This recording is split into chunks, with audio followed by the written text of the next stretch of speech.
Ya viene. Ministerio Jesucristo, Rey y Señor, con el licenciado José Arroyo.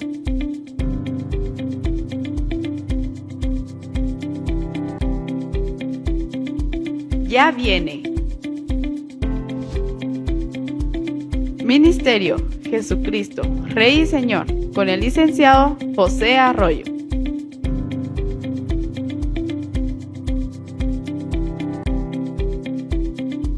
Ya viene. Ministerio Jesucristo, Rey y Señor, con el licenciado José Arroyo.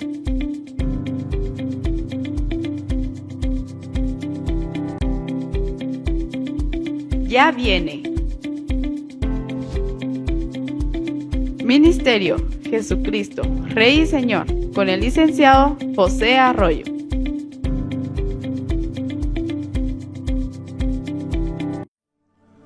Muy buenas tardes, nuevamente estamos acá en un programa más del Ministerio Jesucristo Rey y Señor para estudiar, meditar, comentar la palabra del Señor.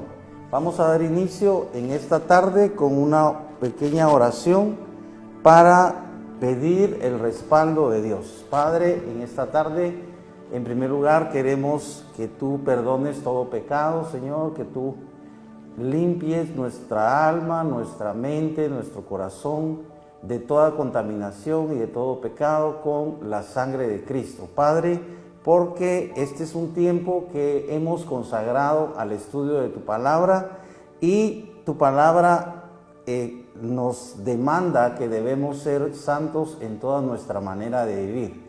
Y como humanos siempre te fallamos en algún aspecto. A veces nos enojamos, a veces codiciamos, a veces tenemos incluso altercados con personas de la familia o con amigos, o a veces tenemos situaciones difíciles a las cuales no reaccionamos bien. Pero estamos pidiendo, Señor, tu perdón y que en esta tarde tú tengas misericordia de nosotros y nos des la guianza divina de tu Espíritu Santo, que Él tenga misericordia de nosotros y nos dé entendimiento, Señor, para poder comprender tu palabra. Te lo pedimos todo en el nombre de Jesús. Amén y amén. Hemos estado estudiando el libro de Samuel, el segundo libro de Samuel, y por supuesto ya desapareció de la escena hace varias lecciones o varios programas. Desapareció el profeta Samuel, ¿verdad? Murió. Y en la clase anterior vimos o llegamos a ver la muerte de Saúl, el rey Saúl, y de su hijo Jonatán y de otros dos hijos de Saúl, ¿verdad? Muere Saúl y mueren 3 de sus hijos. No cabe duda que ya eran hombres, digamos, eran jóvenes, pero con cierta madurez porque ya iban con su padre a la batalla y murieron porque fueron vencidos.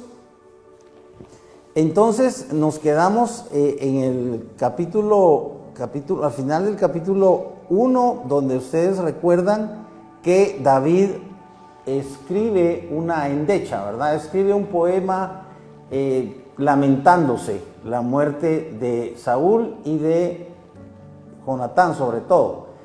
De Jonatán, por ejemplo, él dice: ¿cómo han caído los valientes en medio de la batalla? Jonatán, herido en tus alturas. ¿Cómo sufro por ti, oh Jonatán, hermano mío? Ay, cómo te quería.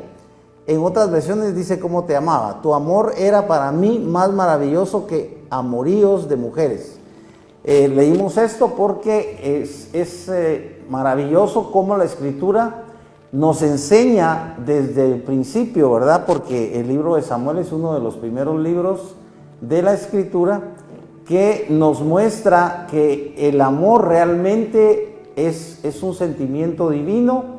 El amor es no solamente el amor de la pareja, ¿verdad? El amor erótico, sino que el amor tiene diferentes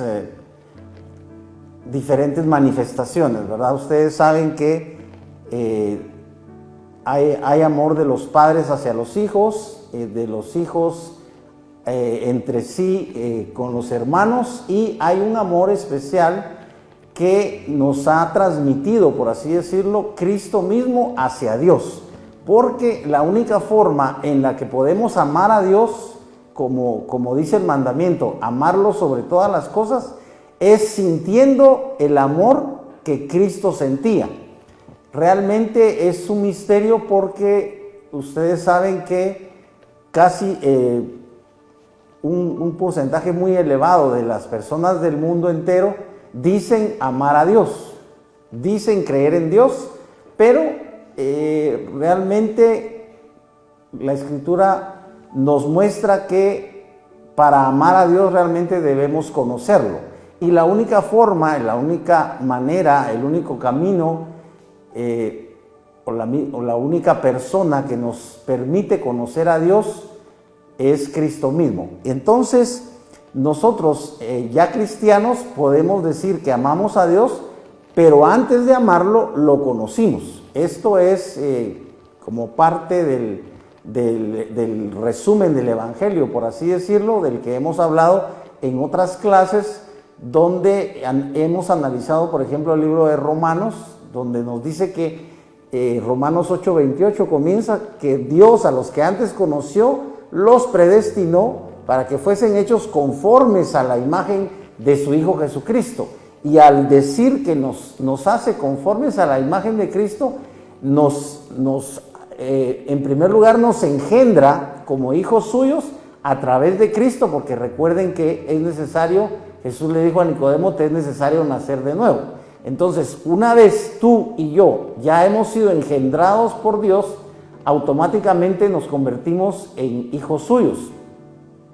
No solamente por creer en Dios, o sea, no solamente por aceptar la fe, por así decirlo, o aceptar la doctrina de que existe un Dios o un ser superior que creó todas las cosas y que nos ama, no solamente la teoría, sino una experiencia en el espíritu nuestro de que realmente Dios es como la Biblia lo describe, ¿verdad? Es fundamentalmente amor. Entonces, este amor lo muestra y lo manifiesta y lo prueba Dios enviando a su Hijo Jesucristo. Recuerden que la Escritura dice, porque de tal manera amó Dios al mundo que dio a su Hijo unigénito, para que todo aquel que en él cree no se pierda. Pero este amor que Dios nos demostró en la persona de Cristo es un amor que a su vez nos permite amar a Dios con ese mismo amor o con ese mismo nivel de amor que Cristo ama al Padre, ¿verdad? Recuerden que Cristo confesó que era uno con el Padre. Esa unicidad que, por supuesto, en el momento, hace 2000 años, en el momento en el que Cristo vino y confesó que Él era uno con el Padre, recuerden que lo consideraron, que el pueblo entero consideró eso una blasfemia, ¿verdad? Bueno, tal vez los discípulos y los apóstoles no. Pero incluso recuerden que hubo un momento en el que muchos discípulos de Jesús, no los apóstoles, sino muchos discípulos, se apartaron de Jesús cuando Él confesó que era necesario comer su carne y beber su sangre, ¿verdad? Entonces, ya como decimos en Guatemala, le dieron color como de que estaba loco, ¿verdad? Por supuesto, a Cristo en su época lo rechazaron. La Escritura dice, los judíos no le recibieron, ¿verdad? Entonces, actualmente la Escritura misma dice en el Nuevo Testamento que el Evangelio es locura para los que se pierden. Por eso muchas personas no quieren saber nada de la Biblia, o menosprecian la Escritura, o no quieren realmente aceptar el mensaje del Evangelio porque sencillamente no tienen fe. Entonces, ellos no permiten que Dios haga una obra en su corazón. ¿Y cuál es la obra? Sobre todo, ¿en qué se resume la obra de Dios en el corazón humano? Se resume a Cristo Jesús en el corazón, dentro del ser humano. Recuerden ustedes que la Escritura dice, es Cristo en vosotros la esperanza de gloria. Entonces, ya con Cristo en nuestro corazón, nosotros somos capaces de amar a Dios. Y no solo a Dios, sino entonces podemos cumplir con el otro mandamiento de amar a nuestro prójimo. Porque dice, amarás a Dios con todas tus fuerzas, con toda tu mente, de todo tu corazón, y a tu prójimo como a ti mismo. Entonces solamente con ese amor de Cristo es que nosotros podemos amar. Y aquí vemos cómo David sin temor confiesa el amor que le tiene a Jonatán, porque es un amor puro, ¿verdad? Tú puedes amar mucho a tus hermanos o a tus hermanas. Desafortunadamente, casi en todos los hogares los hermanos a veces no se llevan bien. Cuando son adultos se separan o se alejan y ya no se tratan digamos, con amor realmente. Hay hermanos incluso que han cometido fratricidio, ¿verdad? O sea, han asesinado a sus propios hermanos. Acá ya entramos entonces a la coronación de David. Esto lo encontramos en el capítulo 2, dice desde el verso 1, después de esto aconteció que David consultó a Yahvé diciendo, vamos a ver, estamos en es del 4 al 7. Y los hombres de Judá llegaron y ungieron allí a David como rey sobre la casa de Judá y le declararon a David diciendo, los hombres de Jabes Galaad son los que sepultaron a Saúl. Y David envió mensajeros a los hombres de Jabes Galaad y les dijo, benditos seáis vosotros de Yahvé que hicisteis esta misericordia con vuestro señor, con Saúl al sepultarlo. Y ahora Yahvé mostrará su bondad con vosotros y también yo he de recompensar esa bondad por haber hecho tal cosa. Ahora pues fortalezcanse vuestras manos y sed valientes, pues muerto Saúl vuestro señor, los de la casa de Judá me han ungido como rey sobre ellos. Si se dan cuenta, aquí David simplemente está, por un lado, reconociendo que ya ha sido ungido y declarado, coronado, por así decirlo, como rey de Judá, y les está agradeciendo a los de Jabes Galaad que hayan enterrado, que hayan enterrado a Saúl, porque recuerden que asesinan a Saúl y a sus hijos y les cortan la cabeza y cuelgan los cuerpos y los de Jabes Galaad se encargaron de sepultarlos. Entonces David, increíblemente, aunque recuerden que David muchos años, digamos casi 15 años, estuvo siendo perseguido por Saúl, y al final recuerden que David se pasó al bando del enemigo, ¿verdad? De los filisteos, de los amalecitas. David, de todas formas, increíblemente, respetaba a Saúl, y en esto vemos que aún después de muerto, sigue honrando a Saúl porque les agradece a los de Jabes Galaad que hayan sepultado a Saúl. Ahora ya está, entonces David ya está nombrado como rey.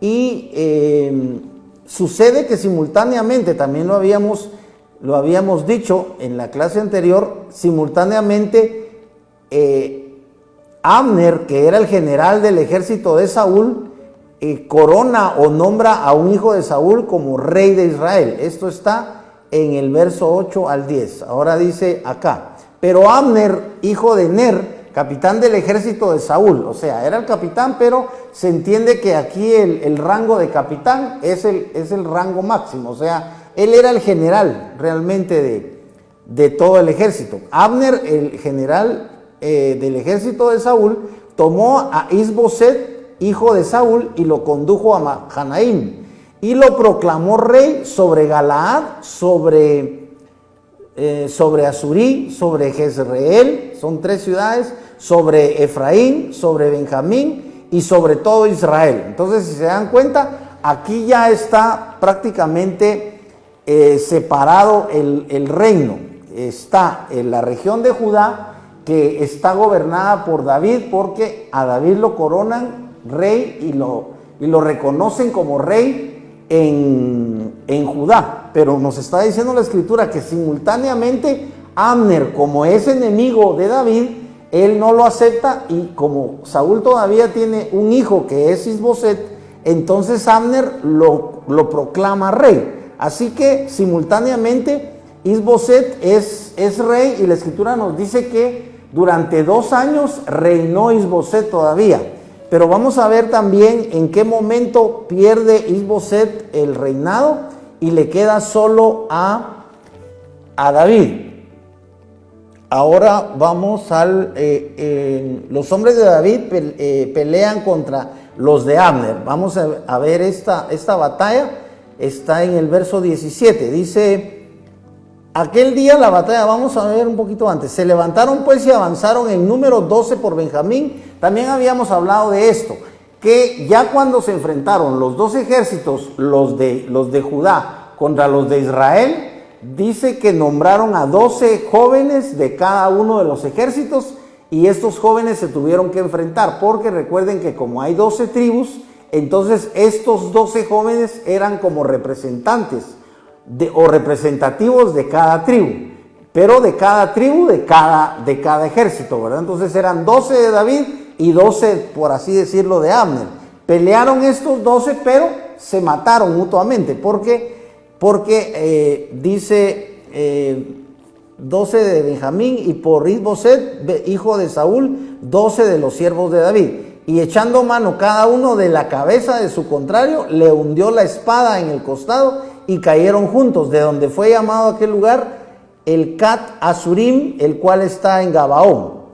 Aquel día la batalla fue muy dura, pero Abner y los hombres de Israel fueron derrotados delante de los siervos de David. Si se dan cuenta, aquí ya es una primera batalla de David en la cual él sale victorioso, una primera batalla ya como rey de Judá, ¿verdad? Verso 19, y Asael persiguió a Abner y no se desviaba de detrás de Abner ni a derecha ni a izquierda. Abner volviéndose le dijo, ¿eres Asael? Y le respondió, sí soy yo.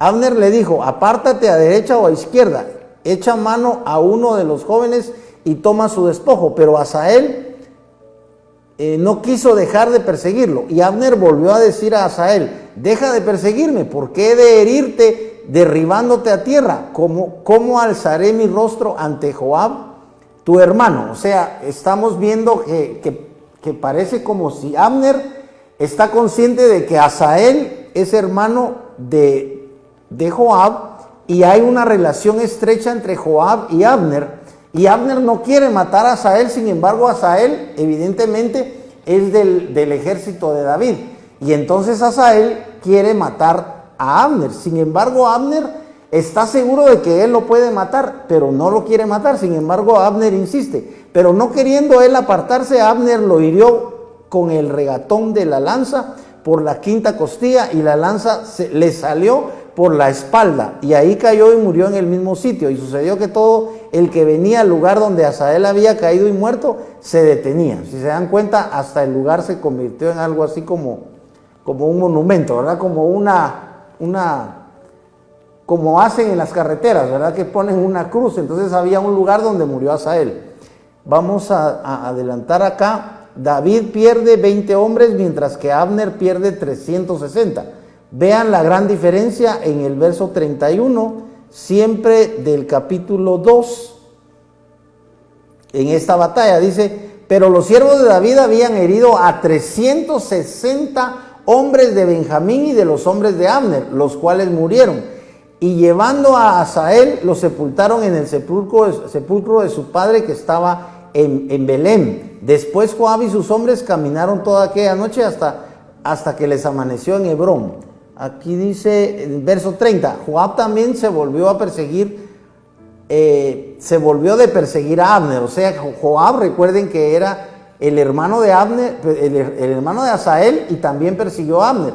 Pero aquí dice que al fin desistió. Dice, Joab también se volvió de perseguir a Abner, y cuando pasó revista a todo el ejército de los siervos de David, faltaron 19 hombres y Asael, o sea, 20. Entonces estamos viendo la gran diferencia en relación a esta batalla. Ahora acá vamos a ver, la casa de David y la casa de Saúl pelean por el reinado. Aquí sigue la pelea. De capítulo 3, verso 1. La guerra entre la casa de Saúl y la casa de David fue larga. Si se dan cuenta, no fue cuestión de una batalla de un día y se acabó el asunto. No, dice que David ganó esa batalla, pero no ganó la guerra. O sea, Abner se fue Y la guerra continuó, o sea, la guerra, ya ustedes saben que es cuestión de meses, a veces de años. La guerra entre la casa de Saúl y la casa de David fue larga, pero David se fortalecía en tanto que la casa de Saúl se debilitaba cada vez más. Si se dan cuenta, aquí la escritura nos hace ver que siguió la guerra, o sea, simultáneamente había dos reyes. Estaba David de Judá y estaba el hijo de Saúl,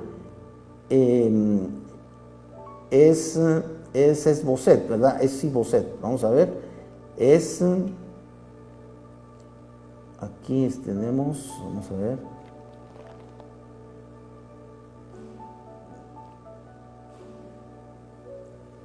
Aquí tenemos. Sí, es Isboset. Ahora tenemos acá que del verso 9 al 12, Abner se pasa al bando de David. Vamos a ver qué es lo que pasa que Abner se pasa al bando de David. Porque sucede que Abner tomó a una de las concubinas que habían sido de Saúl, ¿verdad? Y este nuevo rey de Israel, como decimos, que como les estaba recordando, que es Isboset, le reprocha a Abner que haya tomado a esa concubina, y a Abner le irritó, dice la escritura en el verso 8, y Abner se irritó en gran manera por las palabras de Isboset, y dijo: ¿acaso soy la cabeza de un perro que pertenece a Judá? Hasta hoy sigo mostrando favor a la casa de Saúl tu padre y sus hermanos y amigos, de manera que no te he entregado en mano de David, y ahora me echas en cara un asunto de mujeres. O sea, realmente Abner había proclamado rey a Isboset, e Isboset ya era el rey, pero Abner era el capitán del ejército, el general. Y entonces, por la posición de Abner, lógicamente, ustedes saben que él tenía una posición clave y una posición muy importante, porque era nada menos que el que había logrado que Isboset quedara de rey, ¿verdad?, en Israel. Y sin embargo, como decimos en Guatemala, a Isboset se le olvidó, se le fue la onda de realmente qué eran las cosas importantes que tenía que ver Isboset como rey, y él se preocupó por el asunto de una concubina, que ustedes saben que en la antigüedad era prácticamente como una amante autorizada. O sea, las concubinas, ustedes saben que eran también mujeres de un rey o de un personaje importante, ¿verdad?, que funcionaban como amantes, pero al aire, a la luz del día. O sea, abiertamente eran las mujeres con las que un rey, por ejemplo, tenía relaciones y ya estaba autorizado que él pudiera tener más de una esposa, ¿verdad? Entonces tenía esposa, a veces tenía varias esposas, y además tenía concubinas. En este caso se trataba de una concubina, y como era una mujer, ¿verdad?, no era ni siquiera una princesa, ¿verdad?, no era una reina tampoco, no era la esposa de Isboset, era una concubina. O sea, en ese sentido, digamos que era casi como una prostituta, ¿verdad? Solo que ya sabemos que una prostituta cobra por su trabajo, entre comillas, ¿verdad?, aunque eso no es trabajo.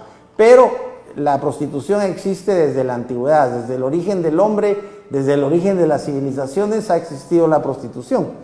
Entonces, las concubinas, por supuesto, no eran prostitutas en el sentido de que cobraran, sino en el sentido de que realmente no eran esposas, simplemente estaban dentro del palacio y servían para que el rey pudiera tener más mujeres, ¿verdad? Entonces, ustedes saben perfectamente que así era en esa época.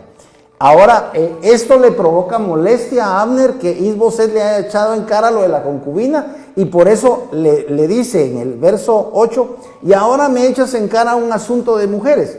Así haga Dios a Abner y aún le añada, si lo que Yahvé ha jurado a David no lo obtengo para él. O sea, increíblemente Abner estaba consciente de las promesas que Dios le había hecho a David, y traspasando el reino de la casa de Saúl y confirmando el trono de David sobre Israel y sobre Judá. desde Dan hasta Beerseba. O sea, aquí Abner le está haciendo una amenaza muy seria a Isboset, porque le está diciendo que él va a confirmar el reinado de David, no el reinado de Isboset. Y recuerden que Abner estaba a favor de Isboset, pero este acto de Isboset lo molesta tanto que él decide decirle esto, ¿verdad? Que él va a trasladar el reino de Israel al de Judá, o sea, y dice, traspasando el reino de la casa de Saúl y confirmando, fíjense bien, confirmando el trono de David sobre Israel y sobre Judá, desde Dan hasta Beerseba. Y él no pudo responder a Abner porque le temía. Entonces Abner envió mensajeros a David para decirle de parte suya, ¿de quién es la tierra? Y que también le dijeran, concerta pacto conmigo y he aquí mi mano estará contigo para hacer que todo Israel se vuelva a ti. Si se dan cuenta, es un mensaje de mucha, políticamente muy poderoso, ¿verdad? Porque Abner le está diciendo que prácticamente de él depende que David pueda reinar sobre Israel. No depende del rey Isboset, sino depende realmente de Abner. Y Abner es el que le está pidiendo una reunión. Le dice, para decirle de quién es la tierra y que también le dijeran, concerta pacto conmigo. O sea, Abner le está diciendo que quiere un pacto con él. Y él respondió, bien, yo concertaré pacto contigo, pero una cosa requeriré de ti. No verás mi rostro sin que primero traigas a Mical, hija de Saúl, cuando vengas a verme. O sea, David es increíble, pero recuerden que Mical era hija de Saúl y había sido su primera esposa. Para este momento ya ha pasado años y recuerden que Mical le fue quitada a David porque David tuvo que irse, tuvo que huir.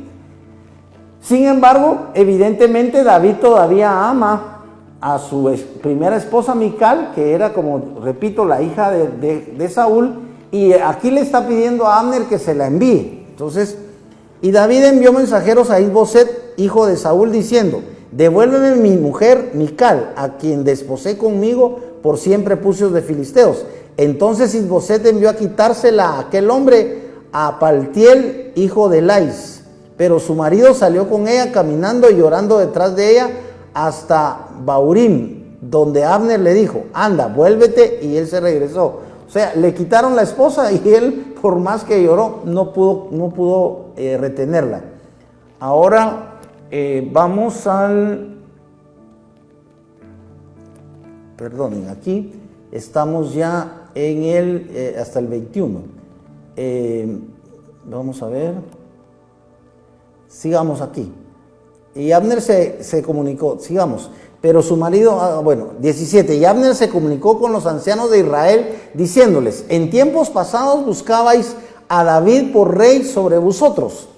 Ahora pues hacedlo así, porque Yahvé ha hablado a David diciendo, por mano de mi siervo David, libraré a mi pueblo de Israel, de mano del filisteo y de mano de todos sus enemigos. Vean el contenido de las palabras de Abner hacia los ancianos. Dice, les está hablando en términos de guerra, ¿verdad? Porque Abner es un guerrero, es un capitán. Y les está hablando a los ancianos, haciéndoles conciencia de que la promesa del que va a ser libertador no está sobre Isboset, sino la promesa está sobre David. Por eso les dice, ahora pues, hacedlo así, porque Yahvé ha hablado a David diciendo, por mano de mi siervo David, libraré a mi pueblo de Israel de mano del filisteo y de mano de todos sus enemigos. Si se dan cuenta, aquí Abner está haciendo uso de una profecía.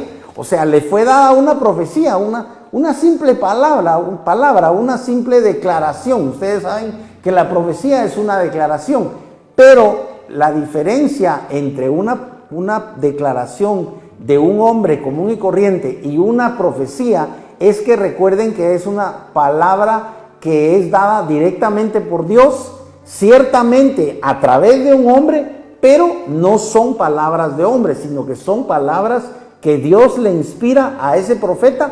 Además es un profeta reconocido, como pasaba con Samuel, o sea, ya es un profeta reconocido, y por eso es que Abner da por hecho que las promesas que le hizo Dios a David son promesas que se van a cumplir sí o sí. Por eso es que Abner habla con esa certeza.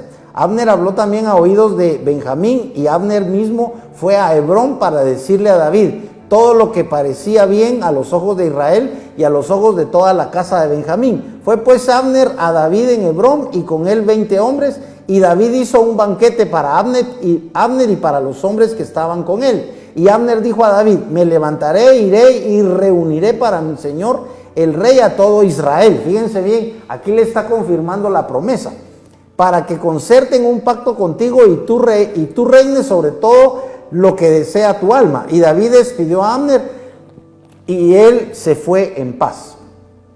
Pero vamos a ver qué pasa aquí. Aquí ocurre una tragedia inmediatamente después de eso. Estamos en el verso 21, pero va a ocurrir una tragedia. Ahora, Joab, recuerden que Joab es el hermano de Asael, y que Asael fue el que fue asesinado por Abner. Entonces, aquí viene la venganza de Joab. Vamos a ver, esto aparece en el verso 26. Vamos a adelantarnos al verso 26 y aquí vamos a ver qué pasó. Y cuando Joab salió de la presencia de David, aquí nos muestra la escritura que Joab era parte del ejército de David. O sea, Joab estaba con Judá. Verso 25. Tú sabes que Abner, bien hijo de Ner, ha venido a engañarte para saber. Aquí está hablando Joab. Oigan lo que dice. Entonces Joab fue al rey y le dijo: ¿qué has hecho? He aquí que Abner vino a ti. ¿Por qué lo dejaste ir? Ahora se ha ido. Tú sabes que Abner, hijo de Ner, ha venido a engañarte para saber a dónde vas y de dónde vienes y saber todo lo que haces. O sea, Abner llegó realmente con un buen propósito a ofrecerle a David el reino de Israel, porque recuerden que Israel estaba gobernada por Isboset, era un reino. Y viene Abner a ofrecérselo a David, pero Joab no le cree. Joab le está diciendo que Abner llegó como un mentiroso, como un espía. Y cuando Joab salió de la presencia de David, envió mensajeros tras Abner y lo trajeron de vuelta desde Bor-Sira sin que David lo supiera. Miren lo que hace Abner. Y cuando Abner regresó a Hebrón, Joab lo llamó aparte en medio de la puerta para hablarle en privado, y ahí lo hirió por la quinta costilla, de modo que murió a causa de la sangre de su hermano Asael. Entonces recuerden que Abner había asesinado a Asael. Asael es el hermano de Joab, y Joab no le perdona la vida a Abner. En primer lugar, le reprocha a David que por qué lo dejó ir, pero David no estaba pensando en venganza, porque lógicamente eran de bandos enemigos, pero en ese momento ya Abner había tomado la decisión de pasarse al bando de David. Sin embargo, todo esto no lo entendió Joab, ¿verdad? Y por eso lo mató. Así que aquí vemos prácticamente la muerte de Abner. David llora la muerte de Abner. Veamos en el 31 al 37. Vean lo que pasa con Abner. Abner era el capitán del ejército enemigo, del ejército de Israel, en un momento en el que David era el capitán o el general que lideraba el ejército de Judá. Y sin embargo, a raíz de este acto de Abner, de hacer un pacto con David para transferirle, por así decirlo, también el poder o el gobierno, podemos decir, de Israel, transferirlo de Isboset a David para que quedara en manos de David. A raíz de eso, David cambia en relación a Abner y ya no lo ve como un enemigo, sino lo ve como un aliado, porque han hecho un pacto. Entonces cambian las cosas de un momento a otro. Ustedes saben que así es la política, ¿verdad? Si se da hay un pacto, si se firma algún convenio, entonces las partes tienen que dejar la guerra, ¿verdad? E incluso deben tener relaciones diplomáticas, ¿verdad? Pero Joab no le perdona eso a Abner. Sin embargo, aquí aparece la reacción de David. Después David dijo a Joab y a todo el pueblo que estaba con él: rasgad vuestros vestidos, ceñíos sacos y haced duelo por Abner. Y el propio rey David iba detrás del féretro. Y sepultaron a Abner en Hebrón, y el rey alzó su voz y lloró junto al sepulcro de Abner, y lloró también todo el pueblo. Y el rey pronunció esta endecha por Abner: Fíjense cómo vuelve otra vez David a hacer una endecha, ¿verdad? O sea, lo interesante es que también parece ser como que hubiera habido un cronista, ¿verdad? En esa época, como que hubiera habido alguien que está tomando nota de todo lo que pasaba. Estuve viendo recientemente una serie en el canal Netflix y es una serie siempre sobre Cristo, pero ya no desde el punto de vista de Cristo, sino desde el punto de vista de los discípulos. Y la serie se llama Los Discípulos. Lo interesante es que en esta serie, porque no lo sabemos del todo, pero en el caso de Mateo, que ustedes saben que fue publicano, lo interesante es que en esta serie a Mateo lo hacen ver como un cronista, como un intelectual, un hombre que siempre toma nota.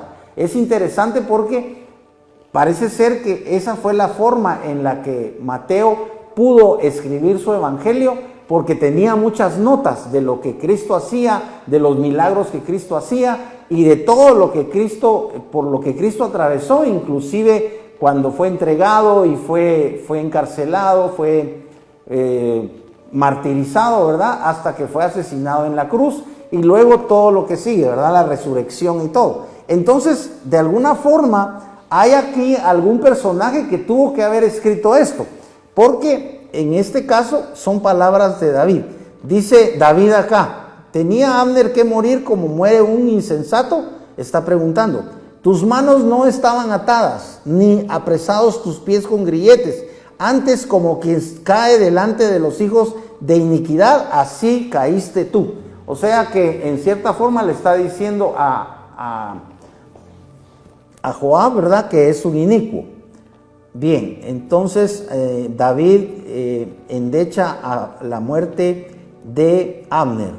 Ahora vamos a un poquito adelante. 2 hombres dan muerte a Isboset. Esto es en el capítulo 4, verso del 5 al 7. Entonces se dan cuenta que acá parece como que es una decisión divina, ¿verdad? O sea, ya es una decisión de Dios, que aunque ya no está Abner le había ofrecido todo el reinado de Israel a David, pero estamos leyendo que Joab asesina a Abner y David llora la muerte de Abner. Sin embargo, aquí nos dice la escritura que va a ser asesinado Isboset, del 4 al 7. Y Jonatán, hijo de Saúl, tuvo un hijo lisiado de los pies. Vamos a ver, asesinato de Isboset, sí.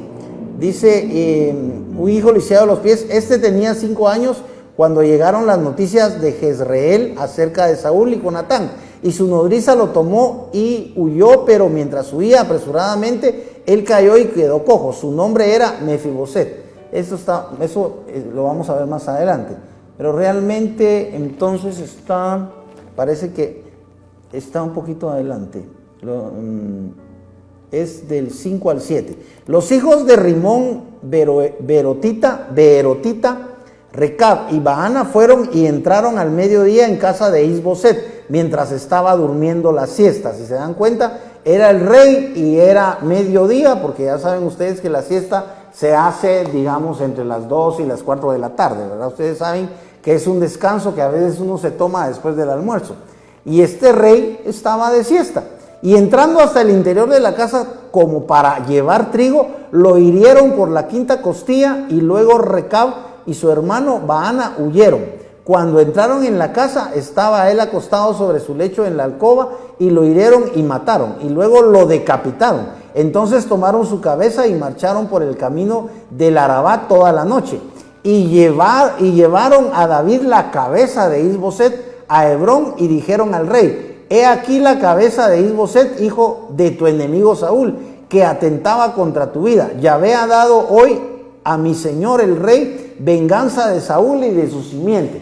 Si se dan cuenta aquí, estos 2 asesinos pareciera como que están al servicio de David, pero no fueron enviados por David. Sin embargo, ellos creen haber hecho algo bien. Ahora vean la reacción de David. Pero David respondió a Recab y a su hermano Baana, hijos de Rimón Beerotita, diciendo: vive Yahvé, que ha redimido mi alma de toda adversidad.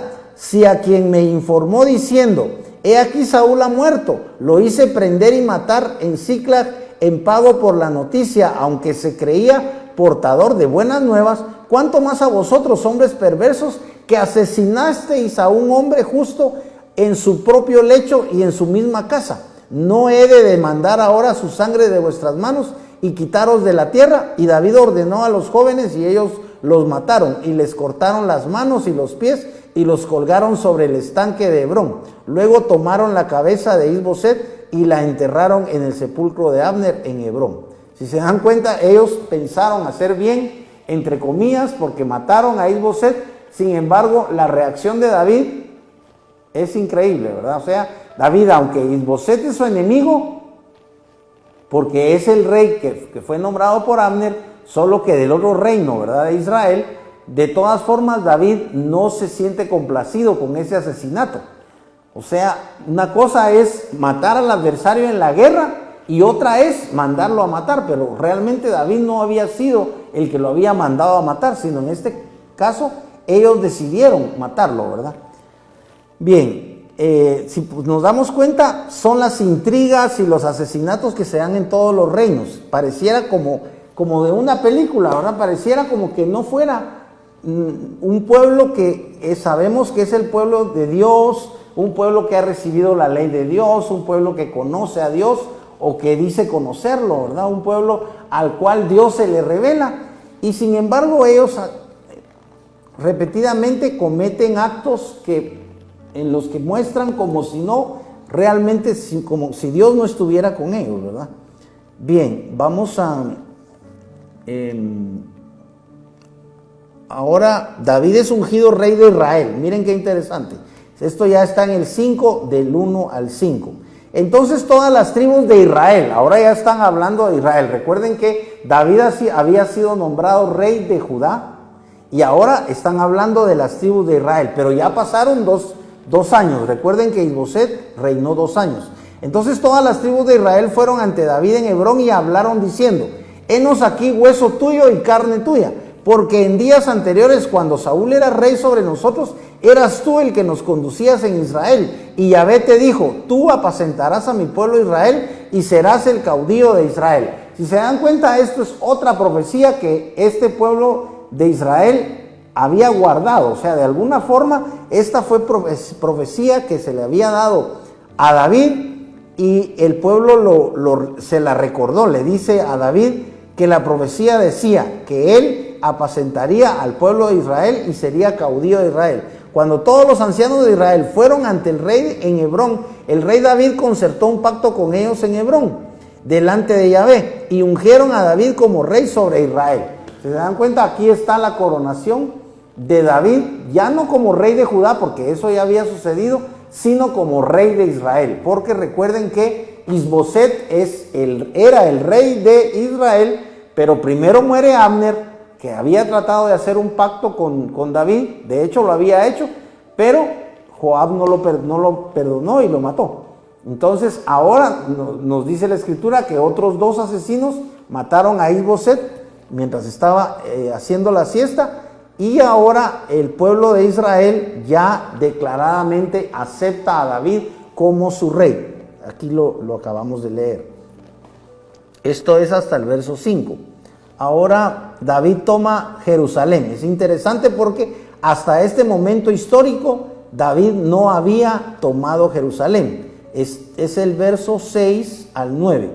Y marchó el rey con sus hombres a Jerusalén contra los jebuseos que habitaban en aquella tierra. Si se dan cuenta, ya existía la ciudad de Jerusalén, pero estaba habitada por los jebuseos.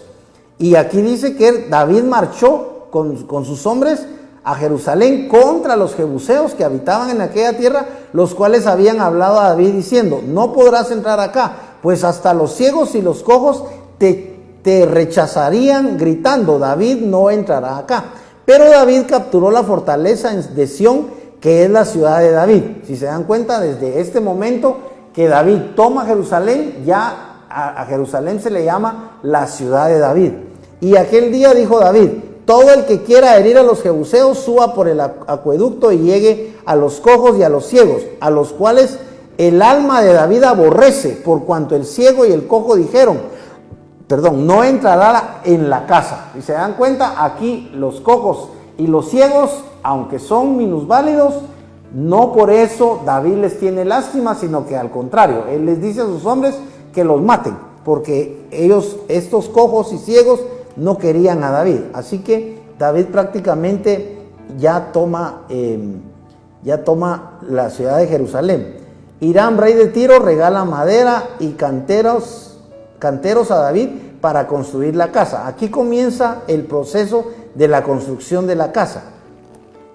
Dice verso 10, y David se engrandecía cada vez más porque Yahvé, que es Elohim Sabaoth, aquí se le da a Dios el nombre de Elohim Sabaoth, estaba con él. E Hiram, rey de Tiro, miren qué interesante, hasta el rey de Tiro, recuerden que Tiro es una ciudad portuaria, ¿verdad? Es una ciudad de la costa. Y Hiram, rey de Tiro, envió embajadores a David con madera de cedro y ebanistas y canteros. Recuerden que los canteros son los que trabajan la piedra, ¿verdad? Son los que cortan la piedra y los que saben cómo construir con la piedra. Dice, y canteros para los muros, los cuales edificaron la casa de David. Si se dan cuenta, estamos hablando de arquitectura. Estamos hablando de que el rey Hiram de Tiro le está dando un regalo a David, y ya David es el rey de Israel y el rey de Judá, o sea, de todo el reino de Israel. Y Hiram le está haciendo un regalo como rey, ¿verdad? O sea, le está regalando algo grandioso, porque le está dando madera, no le está dando unas cuantas tablitas, ¿verdad? Y unos cuantos bloques de piedra, sino que le está dando suficiente piedra y suficiente madera para construir un palacio, porque la casa de David era el palacio de David. Dice, y ebanistas y canteros para los muros, los cuales edificaron. Si se dan cuenta, estos hombres fueron enviados a edificar. O sea, no solamente le enviaron los materiales, estos llegaron a edificar la casa de David. Es muy interesante. Y David comprendió que Yahvé lo había establecido como rey sobre Israel y que había exaltado su reino por amor a su pueblo Israel. Después que vino a Hebrón, David tomó concubinas y mujeres de Jerusalén. Si se dan cuenta, David se está comportando exactamente como los reyes de Oriente. O sea, ya tenía a Mical, tenía a las otras dos esposas, y además ahora nos dice la escritura que él toma concubinas. O sea, es un rey oriental, ¿verdad? Esa es una costumbre oriental. Ustedes saben que hasta la fecha los árabes continúan con esa costumbre. Los hombres tienen la libertad de tomar 2 o 3 esposas, y los que tienen mucho dinero pueden tomar concubinas. Entonces, no es como para nosotros, que para nosotros eso es pecado, ¿verdad? Entre comillas. Los cristianos no podemos tener más que una esposa.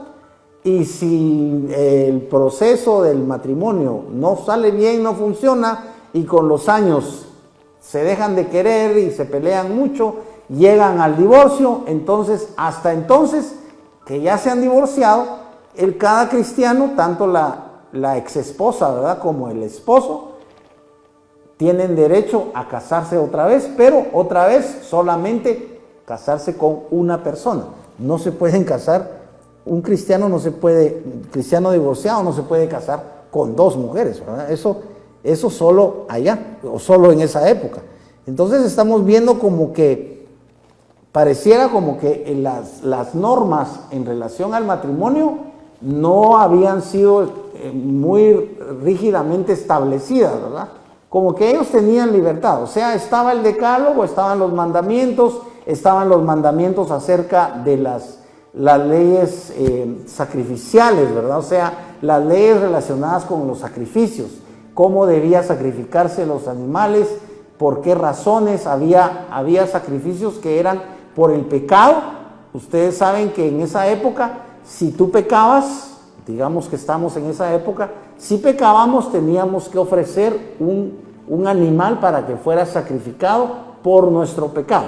Actualmente, como Cristo murió hace 2000 años, bendito sea Dios, contamos con la enorme bendición, la bendición divina de la sangre de Cristo, que la Escritura dice que la sangre de Cristo nos limpia de todo pecado, ¿verdad? Y es muy importante que nosotros tengamos en cuenta que como pecadores, como hombres de carne y hueso, que somos imperfectos, y que de una forma u otra pecamos. Recuerden que Cristo fue muy exigente en relación, por ejemplo, a la codicia.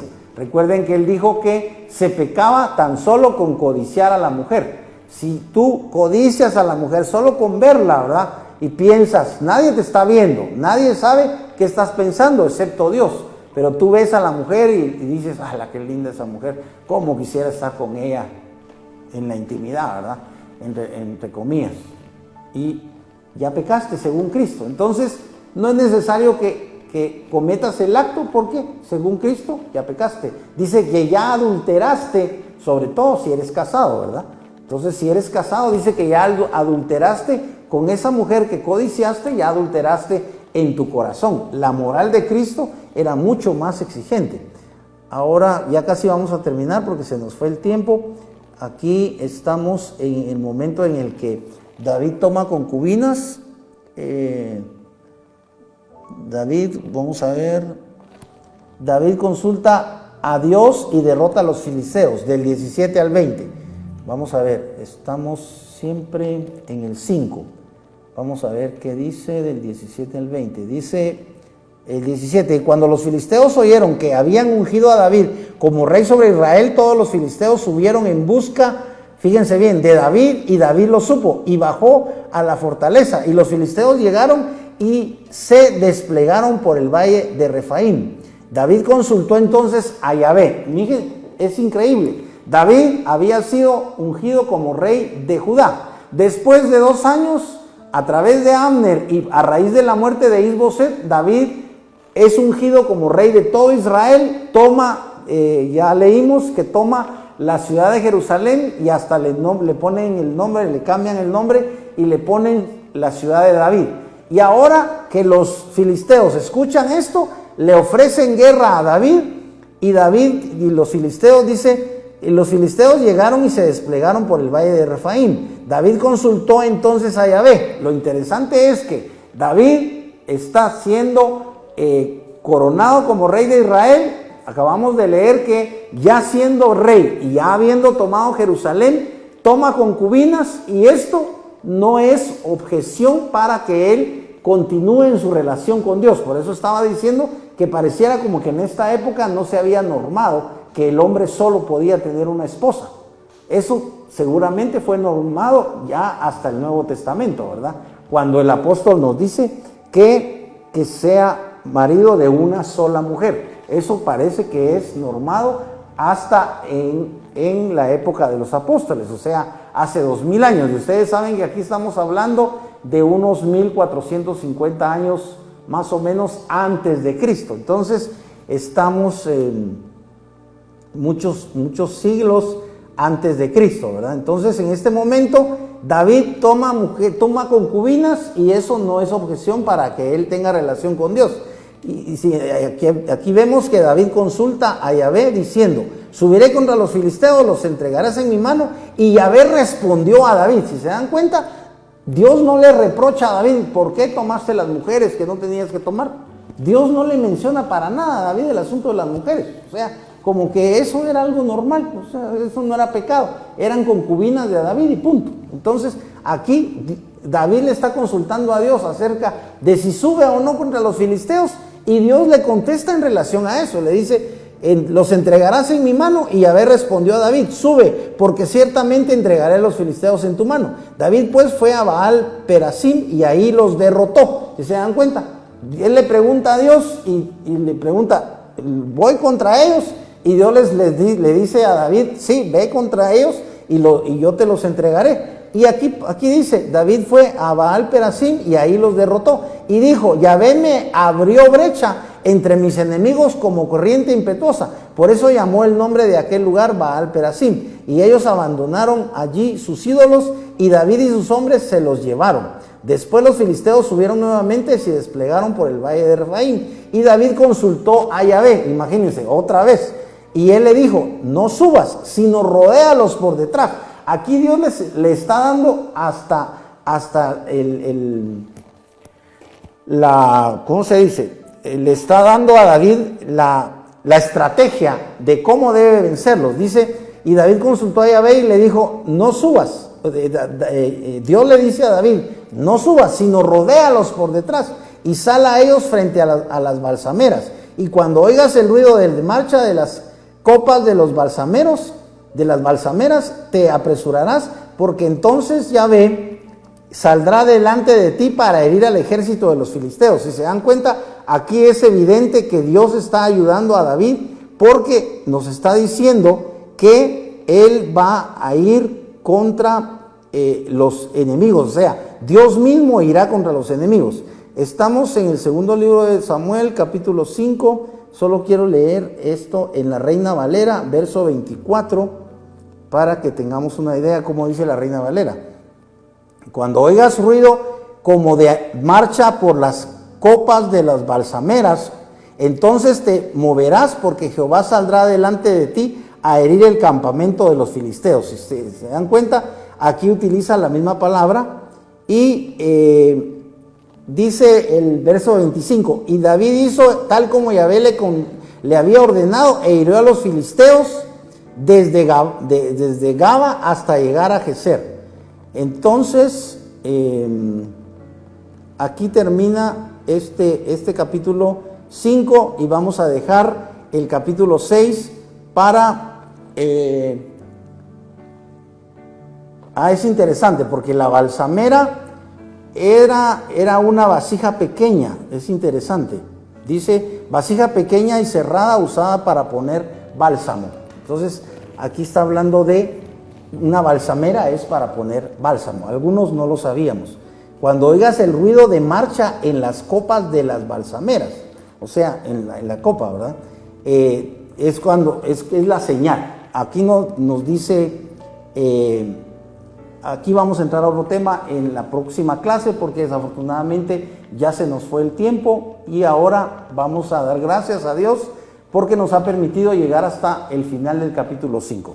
Vamos a orar. Padre, en esta tarde estamos sumamente agradecidos por tu misericordia, por tu bondad, por tu palabra, Señor, sobre todo. Siempre estamos agradecidos con tu divino Santo Espíritu, que nos ayuda, que nos da inteligencia, que nos da la capacidad, Señor, sobre todo de creer que esta palabra tuya no es una palabra sencillamente inventada por hombres. Los autores de esta palabra fueron inspirados, dice tu palabra que fueron inspirados por ti mismo, y por eso te estamos dando gracias, porque tú nos permites leer, nos permites comentar y a los televidentes les permites de alguna forma recibir alguna palabra de parte tuya. Padre, oramos para que esta palabra no sea un mensaje que sea de mis labios, sino que sea un mensaje que venga directamente de tu palabra y sea trasladado a los televidentes. Padre, estamos orando para que ocurran milagros,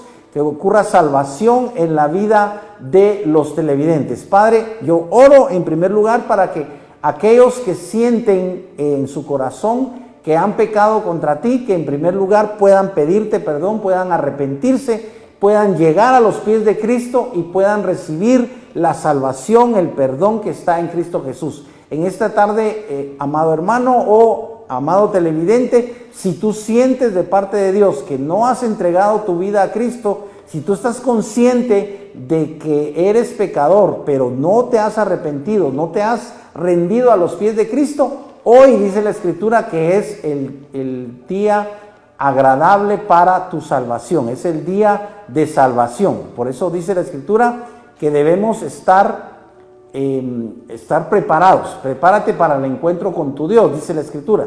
Si tú reconoces que no has pedido perdón a Cristo, es el momento para que tú hoy mismo en la tarde, ahora mismo, tú le pidas perdón a Dios y le digas que tú quieres el regalo divino, que es nada menos que la persona de Jesucristo morando en tu corazón. Tú solamente debes rendirte a Cristo por fe, reconocerlo como tu Salvador, reconocerlo como tu Redentor, el que pagó el precio por tu vida y por mi vida en la cruz del Calvario, derramando su preciosa sangre divina por nuestra salvación. Si tú reconoces eso, que la muerte de Cristo no fue por razones políticas, sino la muerte de Cristo fue por razones específicamente de la Escritura, entonces tú puedes alcanzar la salvación. Padre, en el nombre de Jesús, Yo oro también para que tu Espíritu Santo tenga misericordia de nosotros y sea tu Espíritu el que quite todo obstáculo, Señor, todo pecado de nuestro corazón, de nuestra vida, de nuestra alma, de nuestra mente, y que sea tu Espíritu Santo con la sangre poderosa de Cristo el que nos limpie, Señor, que limpie a aquellos televidentes que hoy se entregan a los pies de Cristo. Padre, que puedan ocurrir milagros de salvación, milagros de sanidad, Señor, a raíz de que los televidentes se entreguen a Cristo. Tú puedes ver hoy la gloria de Dios si tan solo pones tu fe en Jesucristo. Recuérdate que la Escritura dice, puesto los ojos en Jesús, el autor y consumador de la fe. Padre, te damos infinitas gracias por tu palabra y te damos infinitas gracias por todo lo que tú nos has dado. En el nombre de Jesús, amén y amén.